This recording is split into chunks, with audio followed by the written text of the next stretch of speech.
श्री राधे राधे। आज हम श्री तुलसीदास जी की संक्षिप्त जीवनी श्रवण और कथन करेंगे, क्योंकि संतों के चरित्रों का श्रवण और कथन प्रभु चरणों में अनुराग का कारण होता है। तो इसलिए हम भी ये संत चरित्र श्रवण और कथन करते हैं। प्रयाग के पास चित्रकूट जिले में राजापुर नामक का एक ग्राम है। वहाँ आत्माराम दुबे नाम के प्रतिष्ठित सरयू पारेण ब्राह्मण रहते थे। उनकी धर्मपत्नी का नाम हुलसी था। संवत 1554 की श्रावण शुक्ला सप्तमी के दिन अभुक्त मूल नक्षत्र में इन्हीं भाग्यवान दंपति के यहाँ 12 महीने तक गर्भ में रहने के पश्चात गोस्वामी श्री तुलसीदास जी का जन्म हुआ। जन्मते समय बालक तुलसीदास जी रोए नहीं, किंतु उनके मुख से राम का शब्द निकला। उनके मुख में 32 दांत मौजूद थे। उनका डील डॉल 5 वर्ष के बालक का सा था। इस प्रकार के अद्भुत बालक को देखकर अमंगल की आशंका से भयभीत हो गए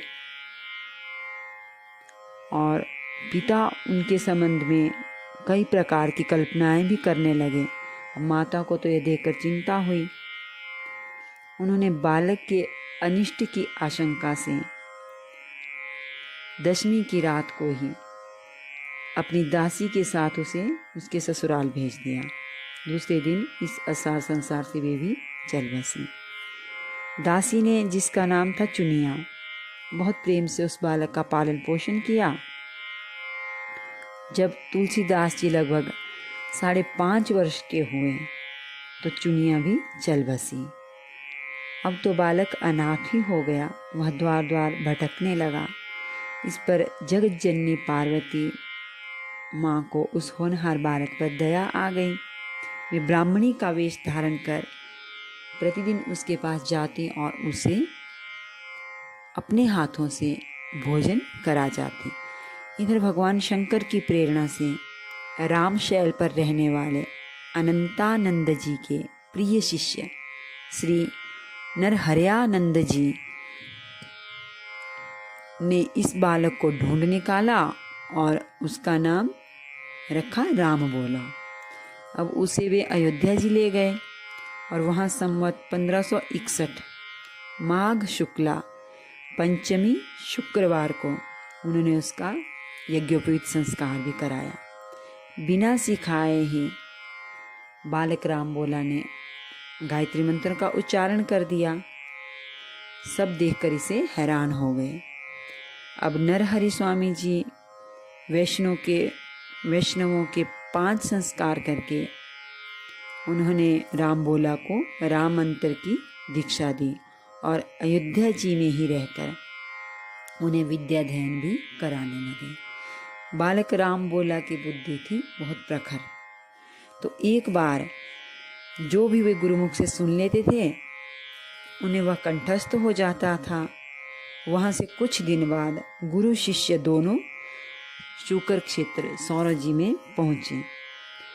वहाँ श्री नरहरि जी ने तुलसीदास जी को रामचरित सुनाया। कुछ दिन बाद वे तो काशी चले आए। काशी में शेष सनातन जी के पास रहकर अब तुलसीदास जी ने 15 वर्ष तक वेद वेदांग का अध्ययन किया। इधर उनकी लोक वासना कुछ जागृत हो उठी और अपने विद्या गुरु से आज्ञा लेकर वे अपनी जन्मभूमि को ही लौट आए। तो वहाँ आकर उन्होंने देखा कि उनका परिवार तो सब नष्ट हो गया। तो उन्होंने विधि पूर्वक अपने पिता आदि का श्राद्ध किया और वहीं रहकर लोगों को भगवान श्री राम जी की कथा सुनाने लगे। संवत 1583 ज्येष्ठ शुक्ला 13 गुरुवार को भारद्वाज गोत्र की एक सुंदरी कन्या के साथ उनका विवाह हो गया और वे सुखपूर्वक अपनी नवविवाहिता वधू के साथ रहने लगे। एक बार उनकी स्त्री भाई के साथ अपने मायके चली गई। पीछे पीछे तुलसीदास जी भी वहाँ जा पहुँचे। इस पर पत्नी ने उनको धिक्कारा और कहा कि मेरे इस हाड़ मांस के शरीर में जितनी तुम्हारी आसक्ति है उससे आधी भी यदि भगवान में होती तो तुम्हारा भी बेड़ा पार हो गया होता। तो तुलसीदास जी को ये शब्द अंदर तक लग गए। वे एक क्षण भी नहीं रुके, तुरंत वहाँ से चल दिए। वहाँ से चलकर तुलसीदास जी प्रयाग आए। वहाँ उन्होंने गृहस्थ वेश का परित्याग कर साधु वेश ग्रहण किया। फिर तीर्थाटन करते हुए काशी पहुंच गए। मानसरोवर के पास उन्हें काकभुशुंडी जी के दर्शन हो गए। काशी जी में तुलसीदास जी राम कथा कहने लगे। वहाँ उन्हें एक दिन एक प्रेत मिल गया। उस प्रेत ने उन्हें हनुमान जी का पता बतलाया। तो हनुमान जी से मिलकर तुलसीदास जी ने उनसे श्री रघुनाथ जी का दर्शन कराने की प्रार्थना की। तो हनुमान जी ने कहा, तुम्हें चित्रकूट में श्री रघुनाथ जी के दर्शन होंगे। तो इस पर तुलसीदास जी चित्रकूट की ओर अब चल पड़े। चित्रकूट पहुंचकर राम घाट पर उन्होंने अपना आसन जमा लिया। एक दिन वे प्रदक्षिणा करने निकले थे तो मार्ग में उन्हें श्री राम जी के दर्शन हुए। उन्होंने क्या देखा कि दो बड़े ही सुंदर राजकुमार घोड़ों पर सवार होकर धनुष बाण लिए जा रहे हैं। तुलसीदास जी उन्हें देखकर मंत्रमुग्ध हो गए, उन्हें पहचान भी न सके। पीछे से हनुमान जी ने आकर उन्हें सारा भेद बताया तो वे बहुत पछताए। हनुमान जी ने उन्हें सांत्वना दी और कहा कि प्रातःकाल तुम्हें फिर से दर्शन होंगे। तो संवत 1607 की मौनी अमावस्या बुधवार के दिन उनके सामने भगवान श्री राम पुनः प्रकट हुए। उन्होंने बालक रूप में तुलसीदास जी से कहा, बाबा हमें चंदन दे दो। तो हनुमान जी ने सोचा वे इस बार भी धोखा न खा जाएं, इसलिए उन्होंने तोते का रूप धारण किया और वहीं ये दोहा कहा, चित्रकूट के घाट पर भई संतन की भीड़, चित्रकूट के घाट पर भई संतन की भीड़, तुलसीदास चंदन घिसे तिलक देत रघुवीर, तुलसीदास चंदन घिसे तिलक देत रघुवीर। तो तुलसीदास जी उस अद्भुत छवि को निहार कर शरीर की सुधि ही भूल गए। भगवान ने अपने हाथ से चंदन लेकर अपने तथा तुलसीदास जी के मस्तक पर लगाया और वहीं अंतर्धान हो गए। संवत 1628 में ये हनुमान जी की आज्ञा से अयोध्या जी की ओर चल पड़े। उन दिनों में प्रयाग में माघ मेला लगा था। वहाँ कुछ दिन वे ठहर गए। पौरव के 6 दिन के बाद एक वट वृक्ष के नीचे उन्हें भरद्वाज और याज्ञवल्क्य मुनि के दर्शन हुए। वहाँ उस समय वही कथा हो रही थी जो उन्होंने सूकर क्षेत्र में अपने गुरुजी से सुनी थी। वहाँ से ये काशी चले आए और वहाँ प्रहलाद घाट पर एक ब्राह्मण के घर निवास किया। वहाँ उनके अंदर कवित्व शक्ति का स्फुरण हुआ और वे संस्कृत में पद्य रचने लगे। परंतु दिन में वे जितने भी पद रचते, रात्रि में सब लुप्त हो जाते।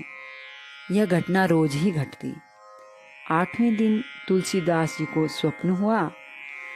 भगवान शंकर ने उन्हें आदेश दिया कि तुम अपनी भाषा में काव्य रचना करो। तुलसीदास जी की तो नींद ही उचट गई। वे उठकर बैठ गए। उसी समय भगवान शिव और पार्वती उनके सामने प्रकट हुए तो तुलसीदास जी ने उन्हें साष्टांग प्रणाम किया। शिव जी ने कहा, तुम अयोध्या में जाकर रहो और हिंदी में काव्य रचना करो। मेरे आशीर्वाद से तुम्हारी कविता सामवेद के समान फलवती होगी। इतना कहकर गौरी शंकर अंतर्धान हो गए। तुलसीदास जी उनकी आज्ञा शिरोधार्य कर काशी से अयोध्या चले आए। संवत 1631 का प्रारंभ हुआ तो उस साल रामनवमी के दिन प्रायः वैसा ही योग था जैसा त्रेता युग में राम जन्म के दिन था। तो उस दिन प्रातःकाल तुलसीदास जी ने श्री रामचरितमानस की रचना प्रारंभ कर दी। 2 वर्ष 7 महीने 26 दिन में ग्रंथ की समाप्ति हुई। संवत 1633 के मार्गशीर्ष शुक्ल पक्ष में राम विवाह के दिन 7 कांड पूर्ण भी हो गए। इसके बाद भगवान की आज्ञा से ही तुलसीदास जी काशी को चले आए। वहाँ उन्होंने भगवान विश्वनाथ और माता अन्नपूर्णा को श्री रामचरितमानस सुनाया। रात को पुस्तक श्री विश्वनाथ जी के मंदिर में रख दी गई। सवेरे जब पट खोला तो उस पर लिखा हुआ पाया, सत्यम शिवम सुंदरम, और नीचे भगवान शंकर की सही थी। तो उस समय उपस्थित लोगों ने सत्यम शिवम सुंदरम की आवाज भी कानों से सुनी थी।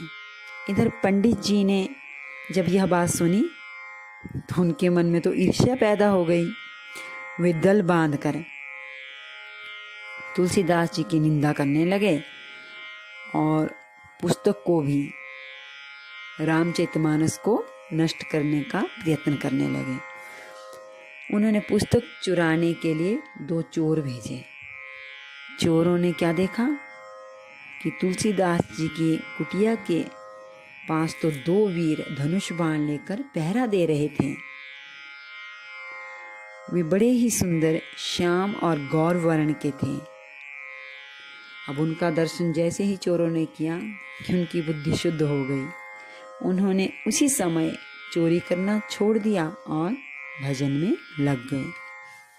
तुलसीदास जी ने अपने लिए भगवान को कष्ट हुआ जान कुटी का सारा सामान लुटा दिया।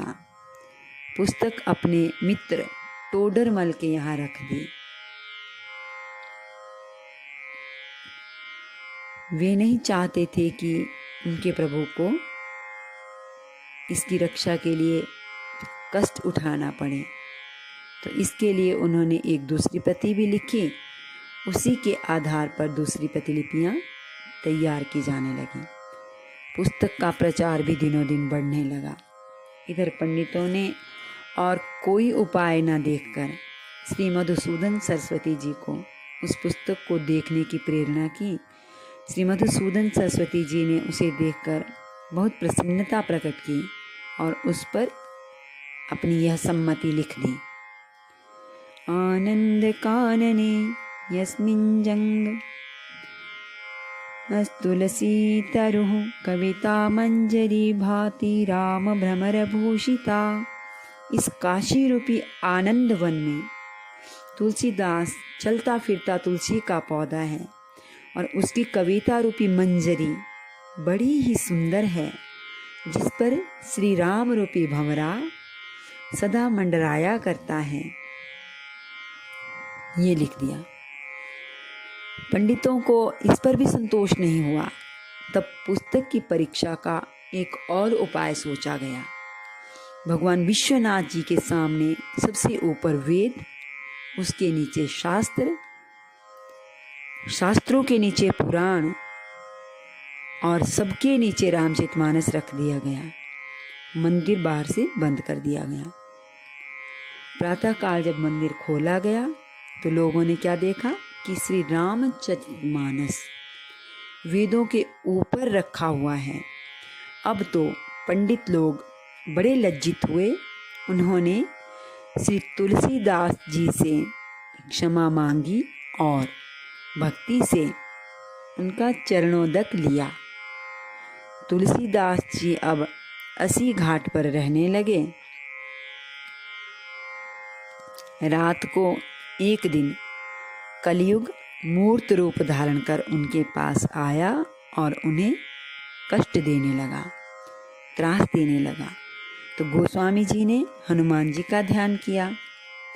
हनुमान जी ने उन्हें विनय के पद रचने को कहा। इस पर गोस्वामी जी ने विनय पत्रिका लिखी और भगवान के चरणों में उसे समर्पित कर दिया। श्री राम जी ने उस पर अपने हस्ताक्षर कर दिए और श्री तुलसीदास जी को निर्भय कर दिया। संवत 1680 श्रावण कृष्ण तृतीया शनिवार को अस्सी घाट पर गोस्वामी जी ने राम राम कहते हुए अपने शरीर का परित्याग भी कर दिया। तो इस प्रकार ये तुलसीदास जी का चरित्र हमने कथन और श्रवण किया। प्रभु हम सब पर अपनी कृपा दृष्टि बनाए रखें।